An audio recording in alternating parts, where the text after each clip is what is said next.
All right, guys. So for our next topic, what I want you to do is create a Google Drive folder called your name plus social studies.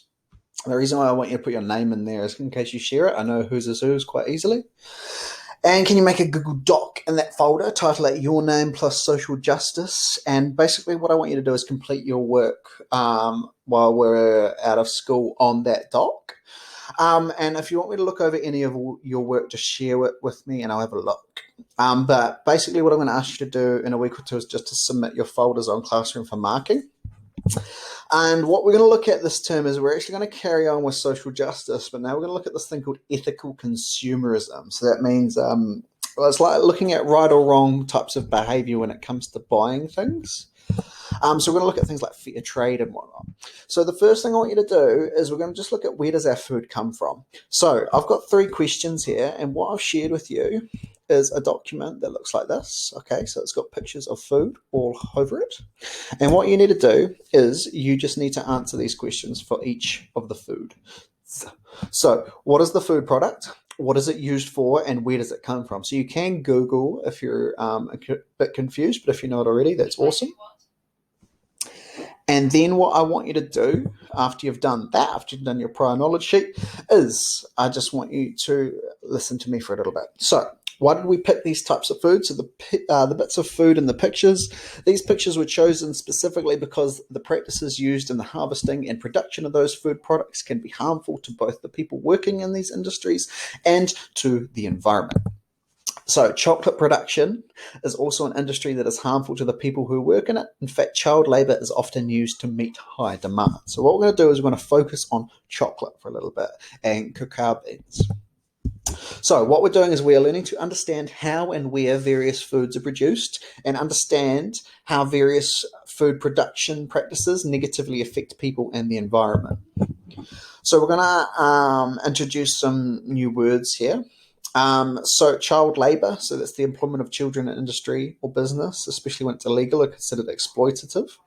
Ethical consumer is a person who avoids buying products that do harm to people and the environment. And fair trade is a movement with the goal of helping producers in developing countries get a fair price for the products that they grow and sell as a way to reduce poverty and to provide the ethical treatment for workers and farmers and promote environmentally sustainable practices. So these are 3 new terms that I just want us to go over real quick, okay?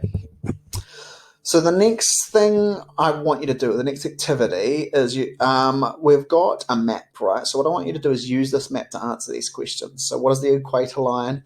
What are the 10 biggest producers of cocoa found at the bottom of a page? So what you're going to do, and I'll post it on Classroom, is you're going to go onto this, and it's got a map, it's got the equator, and it's got the different places cocoa grows around the world.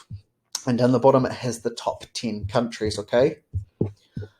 Then what I'd like you to do is you've got a chocolate timeline that I want you to look at and answer these questions to. So the timeline looks something like this. So basically what I'm looking at is, can you be given a visual aid like a timeline, and can you find and select relevant information in this timeline to answer questions? So using this link, can you answer these questions 1 to 7? Once you've done that, you're going to move on to chocolate child slaves. So what you're going to do is you're going to watch this video on CNN. It's about 20 minutes long, and it looks at child chocolate slaves. And then what I want you to do is just answer questions A, B, C, and D into your book. Remembering that at secondary school, I expect full sentence answers, and I expect you to be using evidence from whatever you've watched or whatever the text was in your answer to back up why you think things, okay?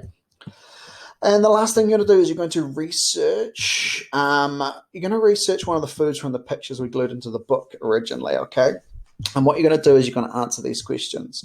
So does the industry use child labour? Does the industry pay their workers a fair wage? Are the working conditions harmful or dangerous? And is the industry contributing to pollution in the air?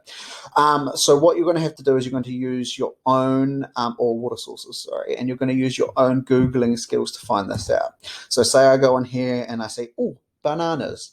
I'm going to then search about bananas, find out where they come from, and just answer these questions. Find out if they use any child labour, do they pay fairly, are there fair trade bananas, which I'm pretty sure there are. There should be some issues around any of these foods, no matter what one you pick. So you pick one, answer these questions, and that is it. Once you're finished, can you just share your work with me? That is all we're doing for this week. Next week, either on Monday or Tuesday, I will post the next activity. Cool. Thanks, guys.